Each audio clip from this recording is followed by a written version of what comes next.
દેવભૂમિ દ્વારકાના ખેડૂતો હવે પ્રાકૃતિક કૃષિ તરફ વળ્યા છે, ત્યારે આજે આપણે વાત કરીશું ખંભાળિયા તાલુકાના હર્ષદપુરના ખેડૂત લખુભાઈ ડાભીની. લખુભાઈ ડાભી વર્ષ 2019થી પ્રાકૃતિક ખેતી કરી રહ્યા છે. શાકભાજી, ફળો, માંડવી જેવા પાક પ્રાકૃતિક ખેતી દ્વારા મેળવી રહ્યા છે અને લોકોને દવા વગર શાકભાજી પહોંચાડવા બદલ ખૂબ જ ખુશ છે. મારું નામ લખુભાઈ જેરામભાઈ ડાભી, ગામ હર્ષદપુર, હાપીવાડી. અમે 2019થી પ્રાકૃતિક ખેતી કરીએ છીએ. સુભાષ પાલેકરની અમદાવાદ શિબિર હતી. પહેલાં અમે પ્રાકૃતિક ખેતીની શિબિર જાન્યુઆરીમાં હતી. એ શિબિર એટેન્ડ કરી ત્યારથી અમે ઝેર મુક્ત મા ધરતીને ઝેર નથી આપવું એવું નક્કી જ કરી લીધું. ત્યાંથી પ્રતિજ્ઞા લઈ લીધી કે માનું સ્તનપાન કરાય પણ રક્તપાન ન કરાય. અત્યારના જો જોઈએ તો આ ખેડૂત રક્તપાન કરે છે આવું મને લાગે. અને એ લોકોએ કીધું કે તમે પુણ્યનું કામ કરો છો, મા ધરતીને ઝેર મુક્ત બનાવો. અને આપણા અત્યારના રાજ્યપાલ આચાર્ય દેવવ્રત પણ અમારી સાથે હતા. પછી આચાર્ય દેવવ્રત પણ મળ્યા હતા અને અમારી વાડીમાં કલેક્ટર સાહેબ પણ આવી ગયા છે. એકાદ મહિના પહેલાં જ કલેક્ટર સાહેબે બધું નિવેદન લીધું અને જોયું.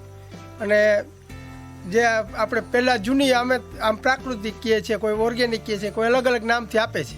પણ અમે તો એમ કહીએ કે અમારા બાપ દાદાની જૂની ખેતી હતી જ. અમારા બાપ દાદા પણ આવું ગાયના છાણનું જ રેડ આપતા. જ્યારે નબળો પાક થવા માંડે ત્યારે છાણનો રેડ આપતા. અત્યારે અમે જીવામૃત આપીએ છીએ. અને આમ જૂની જ ખેતી જે ઝેર મુક્ત ઝેરે અમે ચાલુ કર્યું હતું. 9 રૂપિયાની બોટલ આવતી, ફૂલડોલ નામની દવા આવતી. એ દવા ઝેર ચાલુ કર્યા અને 2019થી મેં ઝેર તમામ બંધ કરી દીધું. ઝેર તો નહીં પણ ખાતર પણ નહીં એક જાતના, દેશી જ ખાતર, રાસાયણિક બધા જ તમામ જાતના રાસાયણિક બંધ. અને લખુભાઈ ડાભીએ જણાવ્યું કે હું પણ પહેલા તમામ ખેડૂતોની જેમ ઉત્પાદન બગડે નહીં તે માટે રાસાયણિક ખાતરનો અને જંતુનાશક દવાઓનો ઉપયોગ કરતો હતો. પરંતુ પછી થયું કે આપણા બાપ દાદાની પેઢી વધુ ઉત્પાદન મેળવવા માટે રાસાયણિક ખાતર કે જંતુનાશક દવાનો ઉપયોગ નહોતા કરતા અને તેઓ નિરોગી હતા. અને જ્યારે તેઓને એમ લાગતું કે પાક બગડી રહ્યો છે ત્યારે તેઓ છાણનું ઋણ આપતા અને અત્યારે તેઓ જીવામૃત આપે છે. આપણું જીવનને પણ સારું. અને કોઈના એક દીકરો હોય, કોઈકનો ધણી હોય, કોઈકનો બાપ હોય, કોઈકનો આવા ઝેર ખવડાવી અને પૈસા કમાવા નથી એવું અમે તે દિવસે નક્કી કરી લીધું. આપણે ભલે પૈસા ઓછા મળે પણ એક સાધારણ ISI અધિકારીઓ ખાઈ શકે ને એવું અમે ખોરાક લઈ શકીએ છીએ. અને એમાં ખેતીમાં શું હતું કે તો જનરલ ઓલી જ ખેતી કરતા, ચણા ને મકાઈ ને પછી મગફળી ને એવું જ વાવતા. પણ પછી મેં એવું વિચાર કર્યો કે સૌથી જો ઝેર વધુ ખવાતું હોય તો શાક બકાલામાં ખવાય છે. કારણ કે જુવાર બાજરોને આપણે મહિનામાં કેટલો જોઈએ અને એમાં છેલ્લા 15-20 દિવસમાં દવા ના છટાણી હોય ઘઉંમાં ને, તો એમાં ઝેર ઓછું મળતું હોય છે. એ માણસ, સામાન્ય માણસ ભલે ખાય હોય ને તેલ કદાચ પ્રાકૃતિક ના ખાય ને તો ચાલે, ઘી પ્રાકૃતિક ના લે તો ચાલે, પણ શાક બકાલું રોજનું 1-2 કિલો જોઈએ. અને શાક બકાલામાં સૌથી ઝેર વધારે પેસ્ટિસાઇડ યુઝ થતી હોય ને તો શાક બકાલા. એટલે મેં શાક બકાલાને વધારે ખેતી પસંદ કરી અને વધારે લોકો સુધી ઝેર મુક્ત બકાલું મળી રહે એ માટેનો મારો આ પ્રયત્ન હતો. અને એ પ્રયત્નમાં મને સારા સપોર્ટ મળે છે. અમે જામનગર દર શનિવાર જઈએ છીએ. મ્યુઝિયમ પાર્કની બાજુમાં ટેલિફોન એક્સચેન્જ છે, PM માર્ટની સામે જ છે. આમ જોઈએ તો ભલે વધુ કમાય, અમે કદાચ રાસાયણિકમાં વધુ કમાય એમ થાય, પણ એ તો કમાઈને કેને આપવાના? તો ખાતરવાળાને આપવાના, દવાવાળાને આપવાના, દવાના દુકાનવાળાને બિલ ભરવાના, એના માટે કમાવવાની.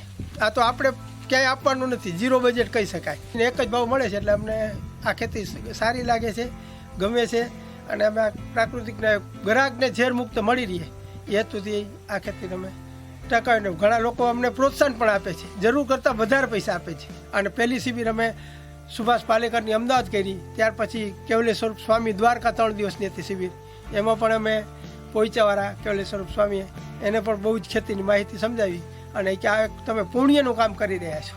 શાકભાજી એ જીવન જરૂરિયાતની સૌથી અગત્યની વસ્તુ છે, ત્યારે લોકોને ઝેર મુક્ત શાકભાજી મળે તે માટે થઈને મેં શાકભાજીની પ્રાકૃતિક ખેતી પસંદ કરી છે અને લોકો ઝેર મુક્ત શાકભાજી પહોંચાડ્યાનો મને ખૂબ જ આનંદ છે.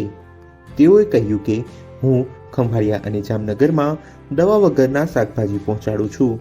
લોકો મને ફોન કરી તેમની જરૂરિયાત મુજબ શાકભાજીનો ઓર્ડર લખાવી આપે છે અને તે ઓર્ડર મુજબ હું શાકભાજી પહોંચાડું છું. વર્ષે અંદાજિત ₹2 લાખ જેટલો નફો થાય છે.